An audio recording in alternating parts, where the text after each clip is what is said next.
Assalamualaikum Sobat ESP. Salam Travelers. Pada kesempatan kali ini kami tim kreatif Expedia Info 99 akan mengulas video tentang Masjid Awwal Cape Town, masjid pertama di Afrika Selatan, dibangun oleh Sultan Tidore Indonesia tahun 1794 m. Sejarah Islam masuk di Afrika Selatan, bagaimanakah sejarah Sultan Tidore membangun masjid pertama di Afrika Selatan? Menarik untuk kita ulas bersama, selamat menyaksikan, please watch out. Lebih dahulu jangan lupa klik like, subscribe dan nyalakan notifikasi lonceng supaya tidak ketinggalan info-info dari kami. Expedia Info 99 News, gapai dunia dengan informasi. Sejak diperkenalkan oleh Nabi Muhammad di sekitar tahun 570 hingga 632 Masehi, agama Islam berkembang begitu pesat ke berbagai negara termasuk Afrika Selatan. Sejarah mencatat perkembangan Islam di wilayah Asia dan Afrika bahkan hampir selesai sekitar tahun 750 Masehi. Di tahun 2022 jumlah populasi Muslim di Afrika Selatan ada sekitar 1.050.000 orang. Menurut World Population Review, persentase populasi Muslim dari total seluruh penduduk di negara tersebut adalah 1,90%. Jumlah ini tidak terlalu besar dibanding dengan wilayah-wilayah Afrika Timur, seperti Mozambik, Tanzania, Kenya, maupun Uganda dengan persentase di atas 10%. Mayoritas komunitas Muslim di Afrika Selatan kini menempati wilayah Western Cape, Natal, dan Transvaal. Penduduk Muslim di wilayah tersebut beragam, mulai dari Melayu, Indonesia, India, hingga penduduk asli Afrika Selatan. Di wilayah tersebut pula komunitas Muslim berkontribusi membangun institusi Muslim, termasuk masjid, sekolah Al-Quran, sekolah umum, dan perguruan tinggi Islam. Awal masuknya Islam di Afrika Selatan dapat ditelusuri kembali ke abad ke-17, di tempat yang sekarang disebut Cape Town. Belanda sering mengasingkan para pemimpin Muslim dari Hindia Timur Indonesia ke Tanjung Harapan Cape Town, yang juga mereka kuasai. Orang-orang buangan politik biasanya adalah orang-orang Muslim yang berpangkat tinggi dan kaya, yang diasingkan karena merupakan ancaman terhadap stabilitas pemerintahan Belanda di tempat yang dijajahnya. Salah satu pemimpinnya adalah Abadin Tadia Cusub atau yang dikenal sebagai Syekh Yusuf. Dia tiba di Afrika Selatan melalui kapal bernama The Footboat pada tanggal 2 April tahun 1694, bersama keluarga dan pengikutnya.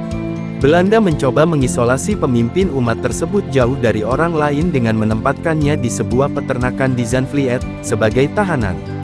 Namun hal itu tidak berhasil, dan Syekh Yusuf mulai menyebarkan ajaran Nabi Muhammad SAW kepada budak-budak di dekatnya.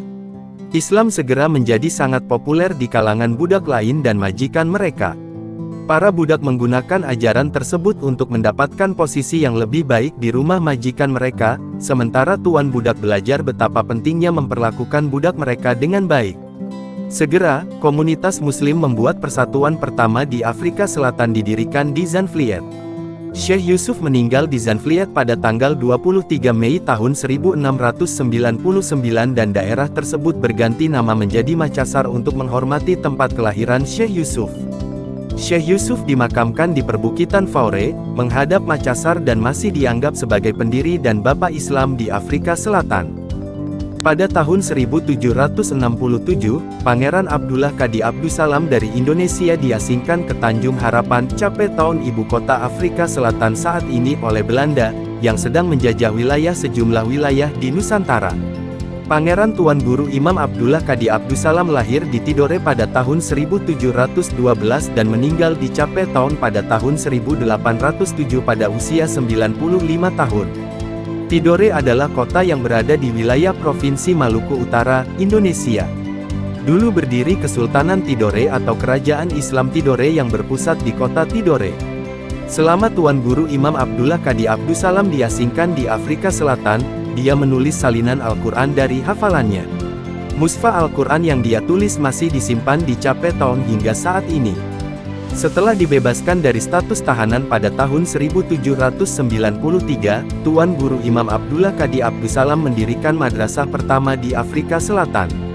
Madrasah itu menjadi sangat populer di kalangan budak dan komunitas pribumi kulit hitam saat itu. Pada era kolonial itu, orang kulit putih masih menjadikan sebagian orang kulit hitam dan Asia sebagai budak. Dilansir dari laman Muslim Hands, diriwayatkan bahwa Tuan Guru Imam Abdullah Qadi Abdussalam kemudian menjadi imam pertama di Masjid Awwal, yang terletak di lingkungan Bokaab di Cape Town. Masjid Awwal dikenal sebagai masjid pertama yang didirikan di Afrika Selatan. Masjid ini dibangun di atas tanah milik Corridon Van Ceylon, seorang budak muslim kulit hitam yang telah dibebaskan. Masjid Awwal adalah masjid pertama yang melaksanakan sholat berjamaah, sekaligus sebagai tempat bahasa Arab Afrika pertama kali diajarkan.